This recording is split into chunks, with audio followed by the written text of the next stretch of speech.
I'm very happy to introduce Loren Padelford.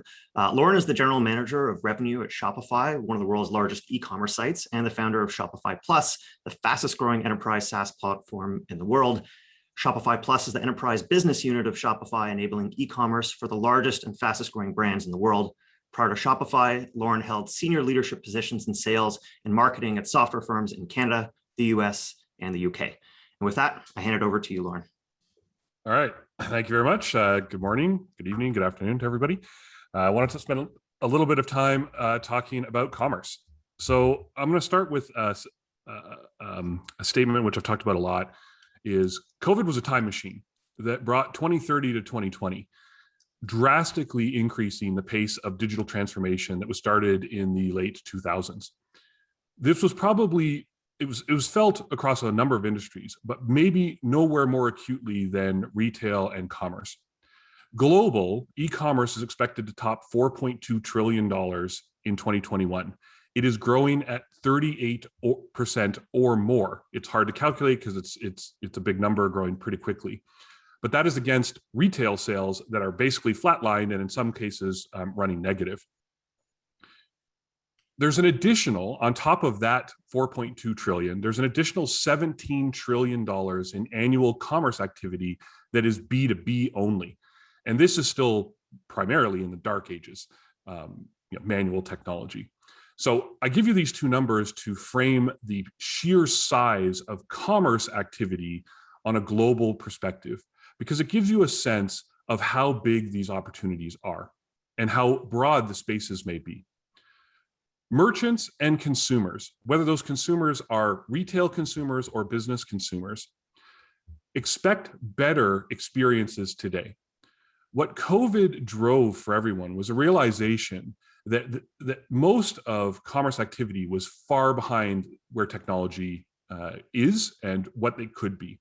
And so now we're trying to catch up. Commerce represents a super category, underneath which are a huge number of subcategories that each represent an area of rapid innovation. I'm just going to cover off a couple of them. E-commerce, being the obvious one, has become the dominant form of shopping, with 30% of consumers making their first ever online purchase in 2020. That is a crazy statistic, right? 30% of consumers made their first online purchase in 2020. This trend will continue, with e-commerce being the dominant shopping variable going into the future. Physical retail doesn't die. It just shifts from being about transactions to being about experiences. We all run around now with supercomputers in our pockets, and these supercomputers have pushed mobile to the forefront. So mobile shopping, mobile experiences are a must-have versus a nice-to-have that existed maybe a decade ago. Social media platforms have pushed social shopping and live shopping to the forefront as we look to our friends and our colleagues for recommendations, but it also has engaged the creator community to engage their communities and monetize in a completely novel way. How we pay for things, the types of currencies we use, whether it's crypto or cash or digital wallets, have come to the forefront and now have to be addressed directly in the shopping experiences. How banks fund small businesses and entrepreneurs is also fundamentally changing. And finally, things like shipping and logistics, the last mile, is the new frontier, the battleground states for commerce. This has to get fixed. It's the hardest because it's not just digital, it's physical, and physics rules. So this is a challenging but hugely interesting space to move forward in.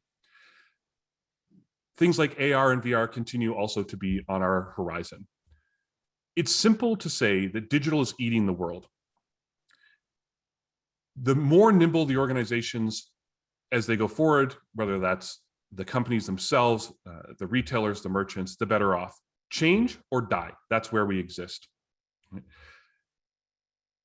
It has never been a greater time to be an entrepreneur, and it's never been a greater time to be an entrepreneur in a commerce space, because simply speaking, the world is massive, the niches are huge, and the opportunities keep creating themselves.